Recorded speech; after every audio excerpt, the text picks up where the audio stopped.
Hello and welcome to Remember Me. The stories of our babies. I am Eli's mum, Chelsey Tuki. I'm Kaide's mum, Wunmi Babalola. And I'm Mila's mum, Helena. In this podcast, we'll be talking all about the stories and memories of our babies while they were alive, from womb to world and the beyond. Here we will ask you the questions that no one ever asks you after your baby dies. Let's humanise their existence and give dignity to their passing while breaking the taboo of baby loss. Hi everyone, welcome back. I know it's been a while. Today we're just going to have a bit of a catch up because we haven't spoken in what feels like forever. So I'll start up one of my life updates. Nothing interesting. The fact that I've got a new place. I've got my own flat. It's just me and Simba. It's great. Loving life. Woohoo! Yeah, I know, right? And what else? I went to a really, really lovely event recently by the Shire family and Hannah's place. Oh my God, I'm so sorry. I've forgotten her. Hannah's house. Hannah's house. I'm so sorry, Hannah. If you see this. Honestly, it was great. We made frames. I'm not an arty person. I'm not gonna lie, I came from the chit chat just to talk about Kaide, just to be around like-minded people. I had a great time. What else is going on in my life? I've been traveling. On my travels. I went to Colombia. That was great. Honestly, couldn't recommend it enough. When I told people I was going to Colombia at first, they were like, "Oh my gosh, you're gonna get kidnapped." No. Is that really what people be saying about Colombia? Yeah. Honestly, I'm like, literally, I'm like, no, somebody's just gonna try and salsa with me on the street. And it's just common sense. Obviously, don't walk around at night. Don't have your iPhone in the air. Just basic things. I mean, that's the same as walking in London, right? That is exactly what I said to somebody. Exactly. I was like, you get your phone snatched in London. Like, at least I'm in Colombia. So yeah, that was an amazing holiday. And then I'm going to Japan in May as well. I've got no money. I'm jealous. I really want to go there. That would be amazing. Yeah, I can't wait. But wow. But yeah, what have you guys been up to? I've missed you all. Well, I have missed our weekly therapy sessions, if I'm honest. Yeah, life's crazy at the moment. So last time we chatted, obviously I was pregnant with Indiana. So my second, I don't know, rainbow baby, golden baby, whatever it's called. So yeah, I had her in August. She gave me hell, if I'm honest. Whoop, whoop. With what's the whooping for? Well, you had her in August. Whoop whoop. Oh yeah, and then I said then she gave me hell when she was born. It was ended up in the NICU, which was just like horrific. Yeah, PTSD was like way because it was a nightmare. But she's fine. She's good. She had a little stay in there and then come home. Yeah, it was, I'm not going to lie. So grateful, but it was, intense. Very traumatic. Yes, and also, I have a new book as well, another book. Forgot about that. Ooh, so that came out a year after my first book. So the 22nd of February, which is Eli's day. That's when his funeral was. So last February, Remember an Eli book came out, and then this one, my new book come out called Signs from You, which is like aimed at kids, but like adults too. Like, it's just like to help with grief, to let us know that they're all around us still, with like different signs and stuff. And I'm creating the Eli Foundation, which basically, so I donate books anyway to like hospitals and stuff. But my vision is we have no local groups around me. Like how you went to one the other day, Wunmi, like we have nothing. We've got not even a Sands, like there's no groups around me. The nearest one's like over an hour drive. So my plan is to start up doing like local coffee groups, meeting with like-minded people who have lost and blah blah blah, and then eventually do like craft nights and events. That's my plan. I just need some more hours in the day to actually get on with it. Oh, But that yeah, sounds so good. we Oh, I have can't wait nothing. for that. We I can't have wait to we come have to the event. nothing. Oh, I mean, I Yeah, haven't And even when met you you girls, launch, we will so be there. We will be there when you launch. definitely. I So mean, it's just gonna be like little coffees and stuff at first, and I've found like somewhere that I'm thinking of doing it. I just need to go and ask them if I'm allowed to use their space. Um, but yeah, so it's just loads going on, and then I have got to go back to work at some point too. Through work. But yeah, I hope they let you use their space.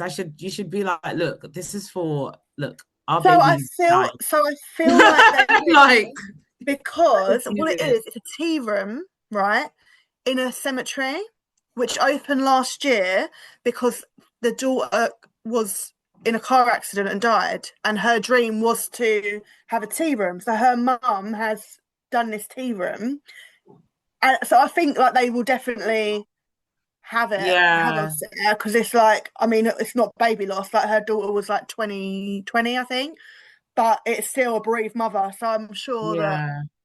she will. Anyway, Oh, sad. but I've just Yeah. got to go there. I've got to have a chat with her and just make sure, because I was just going to do like a coffee meet up, and it's better than going there than in like Starbucks or whatever, where there's just full of loads of people. Anyway, but that's my plan. So I'm excited, just busy.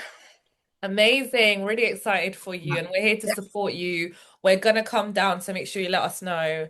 And I'm sure it'll be incredible. I think I went to where Wunmi was this weekend. I drove all the way to Coventry. It was 2 hours and a half, but it was worth it. It was so worth it. We had, snacks, we had each other. Parents with children who are older or younger were able to come as well. So it felt like a whole family thing. So it was really nice to go to the Shire family and Hannah's house. Big up them for doing their things. I Um, love the kids. in it, you love the kid. You were literally running your own daycare, like chasing. Arinze was I running don't around know. I need to everywhere. open one. Kai Day's daycare. Oh my God. That's actually a dope idea. I'm not even joking. Coyote's daycare, and like all parents who are bereaved and have like ch living children who are a Yeah. certain like age. Girl, I'll tire them out as well. They're about to come home tired. it was so funny. It was great. I loved it. I've been really busy as well. Doing quite a few things. So the creative writing workshops, they are going amazingly. Like I just want to do that for the rest of my days. But I need funding, and I'm changing Mila's present into a CIC. I've applied, but then they sent me the letters being like, "Oh, you forgot to write this and you forgot to write that," and it's just like, oh, it's so long, but I need it. I need it because I'm not getting any money and I'm so broke. Like I'm telling you, I am broke because I quit my job as a recruiter and I only work as an MNVP in the hospital 1.5 days in the week. So imagine pay for 1.5 days in the week to last me for a whole month. Then I work at a charity called Slow, Surviving the Loss of Our World, and that's only once in a month.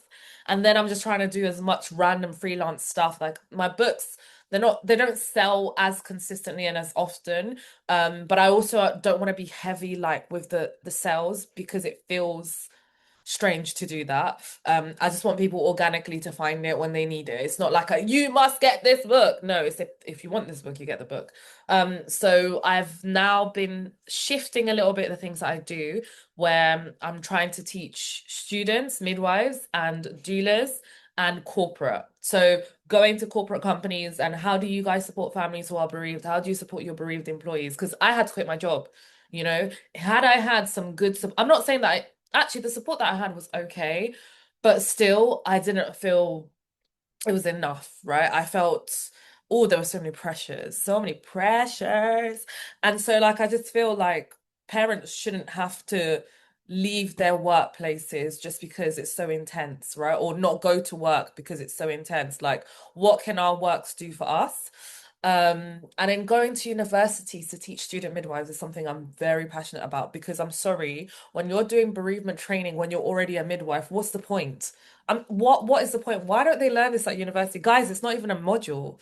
They That's learn about crazy. it one day in the 3 years. Bereavement, the big thing that is bereavement. That is And so many of crazy. these midwives think that it's a choice. They'll literally say, "Oh, it's an optional thing if you go," or they'll say, "Oh, I don't really like bereavement." Mate, you're going to meet someone who will lose a child. There's Yeah. no ifs or buts or hows or when. Like, it will happen. So, and yeah, universities also don't want to pay me. They ain't got the money to pay me. So it's like I'm doing things for free. So it's tough. It's really tough. Wow. So, But you are making such a massive difference. I need to be paid. Like, honestly, I'm sorry. I I can't. know, I agree, It's but getting to a point where it's like I cannot survive in this capitalist world. Like, I feel really. yeah. It's on it, isn't it so horrible that like things like this, like baby loss and any, when you try and do charity things and give back, like you need to be paid. Your time is money, and it has to get to. And I come, like what you were saying about your books, and you don't want to push the sales. You want it to be organic, and it's like. But your book is incredible. It should be out there to everyone and every loads. It should be bought by all hospitals and everything. And it's annoying because you're just like, you don't want to push it, because I get that. It's like, you want it to be organic, but at the same time, it's like capitalism I is get just. that. I get that. It is hard, isn't it? Like, I thought it'd be a lot easier, but like, yeah, it's tough. That's the reality of the world we live in. Sadly. Algorithm. We're a slave to the algorithm. It's crazy because you feel like you spent time creating something. Obviously, I haven't wrote a book like you guys and stuff, and you guys do a lot more stuff than me. But like even like little things, you create a video, you spent time and effort into it, and you're just like, oh, that's just kind of flopped, and somebody's just done some random video, and you're like, okay, that's it then. That's the end of that then. Goodbye. Yeah, I mean, and also, guys, like we're also living in a very different time when it comes to social media as well. Like, it's changed a lot. It's not the same. People are not like I could follow Chelsea, but I don't get all of Chelsea's posts. I'm the I same. don't. I'm the same. I literally don't get anything. All I get is adverts or like Yeah, people that you might be interested in. I'm like, no, I'm interested in the people I follow for a reason. Like, yeah, let me just see that stuff. And it's true. It's like literally, I don't see any of like your stuff unless I physically go on your page, and then I have to like search through and actually see. Oh, look, you posted. yeah, Like, why didn't I yeah. see that? Okay, Same. I finished. And you said the right thing, Chelsea. It's actually called it's called interest media now. That's what they're calling it. No, they're no longer calling it social media. So and the fact that you're posting and now you have to think about all these things, like, it has to be interesting. What's the interest of people? Like, oh, just. Dull, isn't it? And the It's like thing I just is, want to talk about my baby and create my Amy, things but and guys, just. we're talking about women's health. We're talking about Mhm. death. These things the algorithm No one doesn't wants to like. see. It No, doesn't like it. doesn't Like like real women's life. health, literally, there's actually a study on LinkedIn that was done by this woman. I think her thing is called Hertility or something. And whenever she'd post up anything to do with women's health, she was looking at how the stats were in terms of the algorithm. And it was like it was being banned, it's called shadow banned. And I noticed when I was doing TikTok lives, whenever I said the words women's health, or if anyone commented women's health, it was always filtered. And I had to like click to unfilter it. So Wow, That's that's crazy. scary. That's we think that scary. it isn't that deep, but it is that deep. That is Race, insane. gender, these things are that deep. Like, Like they yeah. they obviously they want you to do it. Like it's like the only way you're gonna get the attention or you're not even the attention or get the views and the engagement is almost like you need to look a certain way. But like with the stuff that we talk about as well, it's like I'm not gonna be able to pose in some sexy outfit or like in something like flicking my hair when I'm talking about my dead son. Oh, my KJ, like I can't do that. Yeah, That's just weird. I know, And I feel I that's what the algorithm wants from me, but I'm not doing it. I don't. You put your foot down. We don't want to do this. But that is literally like life, isn't it? It's just all, yeah. Maybe that's what we should do. Maybe that's how we should get some money, Helena. Do like a foot modelling or something. Oh my God. Well, with AI nowadays, you could actually pretend and make the feet through AI. It's not even your feet and just, I mean, that's what's happening at the moment. Have you guys seen the amount of Instagram accounts that have been created by men and they say that they are women, right? And they've created these female models with like these badonkers and whatever, and just they get so many Oh, followers really really? quickly and they're making money. Funny It's that. an episode of Black Mirror. It is. There was an We are episode, living through Black Mirror. the one with the game where they like the friends become like two female characters. Are they both two female characters? And it's all I've not very watched it. like homoerotic and quite like it's Yeah. literally that's what's happening now. Life. Oh, It is actually so scary, isn't it? yeah. Agenda Like the whole 2030, guys. I don't know if you guys know about that. I thought it was a conspiracy theory until I realized it's real. And we are walking into the scariest times of our lives. And I had to, it has to be spoken about. Agenda 2030. Have you heard about this? no. So the UN, the United Nations, has this worldview of where our world should be going in the next couple of years. And it's and they're painting it as it to be like, oh, all sustaining, food for everybody, all of these things. But that's not what it is. And how they are doing it is making sure that everything is digitalized. So if you do not have access to a phone, you're going to be it's called technocracy, right? Instead of it being a democracy, it's a technocracy. So the people at the top are the ones who are the billionaires who are making all the money through AI. So for example, Elon Musk, why was he ever in the White House, right? What business does he have being in the White House when he was? And it's so terrifying. Sorry, I've even lost track of what I was saying here. But it's really terrifying the things that they are creating. And in China, that's already something that is happening consistently. So everything is going to be like subscription based. So you will own nothing, right? You will have to rent every single thing. And let's imagine for whatever reason you can't pay for that particular subscription, so they're going to cut you out. So then what happens in China is like there are some people that, let's say, you haven't paid a certain amount, your face is literally on the screen so people can see the people that are in debt. Black Mirror. It is Black Mirror. Or if you get the tube and you don't have any money, it will just say access denied because digitally you don't have the money. It's actually scary. It's literally Black Mirror, the one with the points that you get for being like really, if you're a good person or you look a certain way, you get a certain point, you can get into certain things. Oh So all my of us that God. are using AI now, and it's so convenient, it's easy, it's good. We're literally just training it so that it does every single job that exists in humanity, so that we essentially will be jobless and we won't even have any money because you're jobless. So you'll be It's the going to people be a at the good bottom. therapist. It's going to be a good therapist, especially with my sessions. That's what we On think my at the moment, but we are ChatGPT. training it to abuse us. That's the truth. And we don't even realize. Oh Well, my these God. chats used to make me feel better, but now you're just making me really anxious. Thanks, hun. I mean, we need to rise up as people. Like, we need to rise up because there's more of I us don't than there even are watch the them. news because it just scares the absolute out of me. Like, Oh yeah, the news is crazy. News wow. is a Well, crazy, the news crazy also thing. lies, right? So, how do we get the truth, Especially the really? BBC News. And social media is lying to us now because everything we see, we don't even know if it's real. So, AI, I feel like every day I look at the AI and the images are getting yeah. clearer and the videos are getting better. Even I'm like struggling, like, I would see a video once of like a cat and it was doing something, I can't even remember what now. And I was like, oh, that's nice. And then I realized, I looked closely and I was like, this isn't real. And I was bamboozled, bamboozled. Bamboozled. And this takes me to a very dark place sometimes because I'm like, the where we're going with the world, I'm like, I'm glad my daughter is not seeing it. Can you imagine that? That's what I'm thinking. That what a horrible thing to think. I'm glad my daughter isn't experiencing this. What? I shouldn't be thinking that. But that's how terrified I am of the future that we're living in. And I don't even want to have any more children because I'm so scared.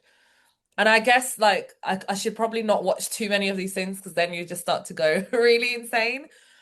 But some people, this used to be called conspiracy theories, but it's being proven as as Yeah.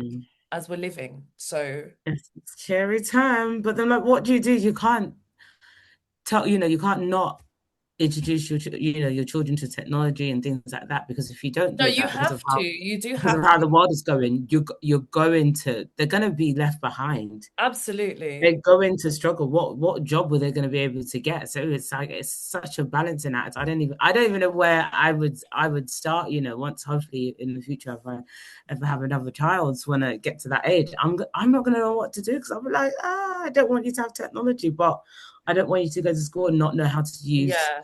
No, an you iPad have or whatever. to.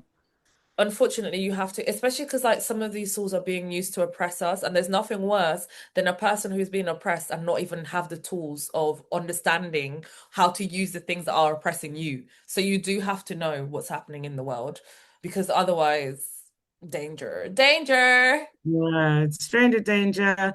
But yeah, anyway, I feel like I wanted something a bit more cheerful. I'm trying to think what else has been going on. I feel Well, like this is we can finalize with talking about anything that we've done recently in memory of our kids. When you went on holiday, Wunmi, did you do anything? Did you bring anything or? yeah, that's true. So I went to Colombia for it was his second year of his death. I never gonna know what to call it, his death anniversary, whatever, second year of his death. And so that's one reason why I wanted to go Colombia anyway, because I wanted to get out of the country, and it was just convenient that my friend is traveling around there. So because I didn't want to be here for because he died on the 14th of February, and obviously being in England, it's like Valentine's Day, things everywhere. So when we was the 14th of February there, I think we were at the beach, and I wrote his name and just had a moment to think about him. And we caught a flight. We were going to a different city, and I literally just started crying at the airport. Technically it was the day of his death, and I don't even know what came over me. I just cried. I was just there waiting for my suitcase, and my friend was just like holding me, and I was just there, just like I don't know. It just hit me. I was just like, wow, he's really gone, and this is year 2 now. But look where we are. It's better than what it was a year ago, but it was still really, really difficult. But yeah, I just wrote his name, spoke about him to people that don't know me.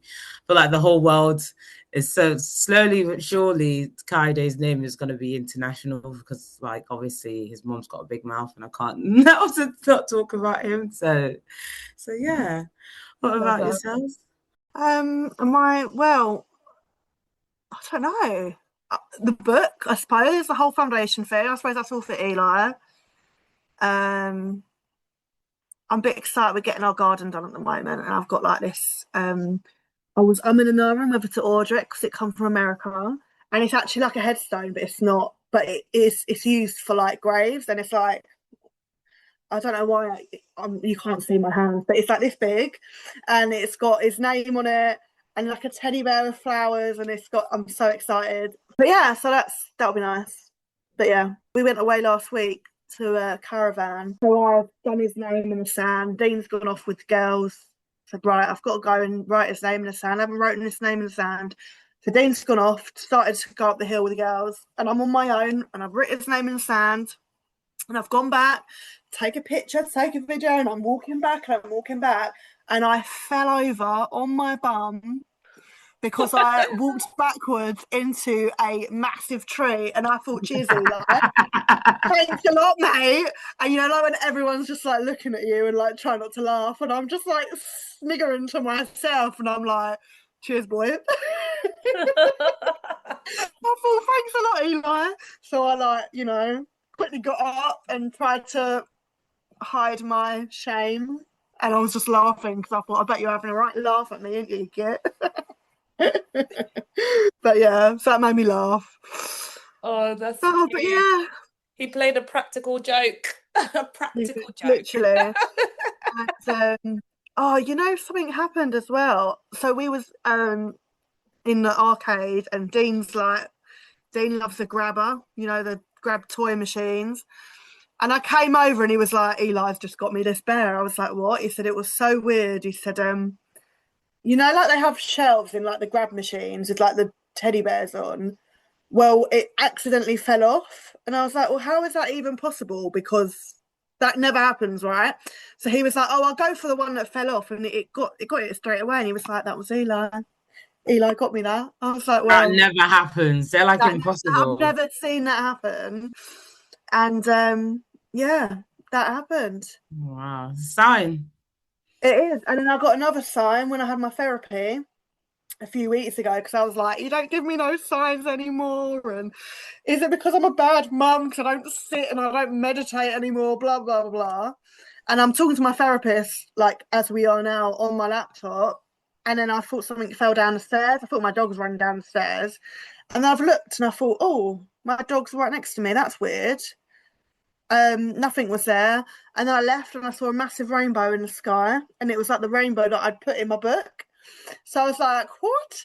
And then, like 2 days later, I've got a frame that I had up at my wedding, right? And it's one of them ones with a rope with the pegs, and it's got pictures of Dean's grandparents who are not here, picture of my granddad, picture of Eli.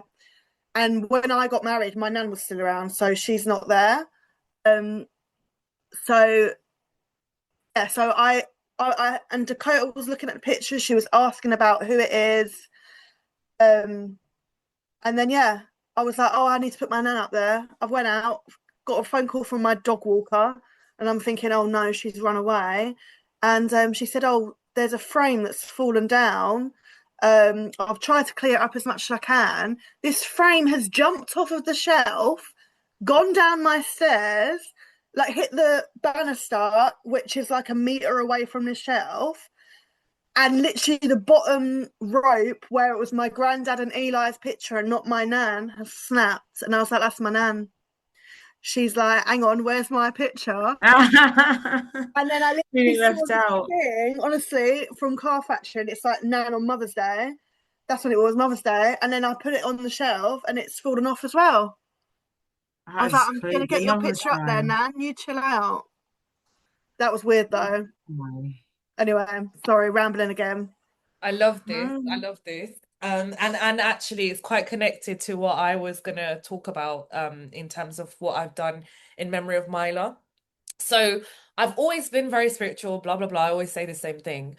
And the reason is because I've always wanted to be connected to what Angolan people believed before colonization, but it's really hard to find because it's like not written. It's all like oral traditions and whatever, and they have always been very connected with the ancestors, like people who've passed away and things like that, and that's always been something that I've always been aligned with, but I just never have found anything that is very connected. So a friend of mine who I met when I wrote my play many years ago, and it's so funny because my play is so spiritual in a way that I didn't even really know much about spirit. Like I liked the idea of spirit, but I'd never really felt anything, right? Until I saw the medium. And so my friend sent me a book and I read the book and it just opened my mind. Like it blew my mind. And it essentially was about how in Bakongo people in before the 1800s, they believe that the dead and the living essentially live at the same time. It's like a mirror between us, and this mirror is just a river that separates the two of us. And they have this cosmogram that basically just follows the sun, and it says that we are born and reborn and reborn and reborn, and things are constantly like this. I don't know if you guys have ever heard of the quantum leaping and all this kind of stuff and whatever, but essentially there are many dimensions, right? Is how they explain. Like we're always in we're always present, right? Like what has happened is still happening now, or like 1500 years ago is still active in the now. It's such a weird thing to explain, but anyways, it inspired me to want to write a book.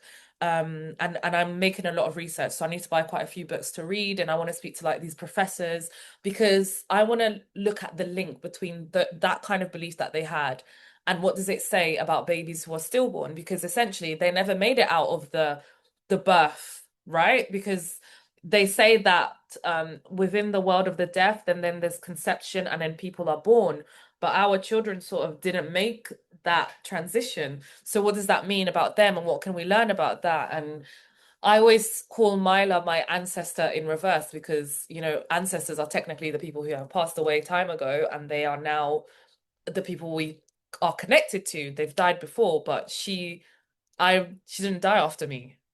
But anyways, I just want to show you the cosmogram because I just found it so beautiful. Probably You this is what it fascinate looks me. like. Do you know that? Yeah. This is what it looks like. And essentially, like, this is the middle ground where it's the water. And then down here is the Mbepa, which is like the spiritual world. And we are in the Nseke, which is the earth, like where the humans are and stuff. It's I just so love that. interesting. It's called the That is. Bermuda Cross. That Is so it bad that I'm interesting. thinking of the Marvel Avengers film? Do you know Because what? they have like the Phantom, like them words that just rung a bell. Yeah, the Yeah. multiverse, and they've got and to be Yes. honest, right, all of these things, if they're writing about it, they've probably read this stuff somewhere. Like there's research of all these things, Of and course. different cultures talk about this. 100%. So, Love and that. even scientists have proven some of these things. So, You need to yeah. share the book. What book is it? This one was the African cosmology, Bakongo cosmology. And then there's another book that he wrote. It's called Self-Healing and Therapy, but in that kind of ritualistic thing where they use like leaves and whatever different plants and herbal stuff. And I really want to read that, so I need to get these books. Sounds good. Wow. So, yeah. Really interesting. You are so fascinating, honestly. You blow I my was about to mind. recommend a film that I Oh, that I what's the film? that I found. It's not like a dramatic storyline. It's called In the Blink of an Eye. In the Blink of an Eye. In the Blink of an Eye, something like that. It's on Disney, and essentially, without spoiling it, I found it really beautiful because I think there's a bit that touches on baby loss, and essentially, it's just a film about like when we die, just about how the start of from caveman to the future, we never go. We're all still connected in some way. Somebody else came before us that was part of us, and somebody else will come after us. And so technically, we're all still here and we're all just connected in this whole. And it was really, they had a lot of really, really touching moments, especially the bit that touches on baby loss and talked about the grief, and it was just about life, and it was honestly, I found it really beautiful. It wasn't anything there wasn't like a dramatic storyline or anything like that, but it was just one of those films that was just I'm gonna watch that. Yeah, same. I'm gonna watch it. I might watch it now actually when I finish when we're done because I'm gonna be downstairs. But guys, it was so lovely It's to been catch up so with you good to again. see you, Bo. My I feel like therapy we were continuing. all over the pot today, but it was good. That's fine. All the best. We got there in the end. Yeah. Oh, thank you so much. Thank you everyone for listening. Please do come again. We're going to be talking about relationships in our next chat, and this will be quite a big one because it's going to be talking about romantic relationships with partners, how things can go right, left, and everywhere. And also other relationships with friendships and all these things. So do come back to listen to our next episode. So yeah, thank you. Thank you, Myla. Thank you, Eli. Thank you, Kaode, for being in our lives. Thank you. Thank you. Bye. Bye.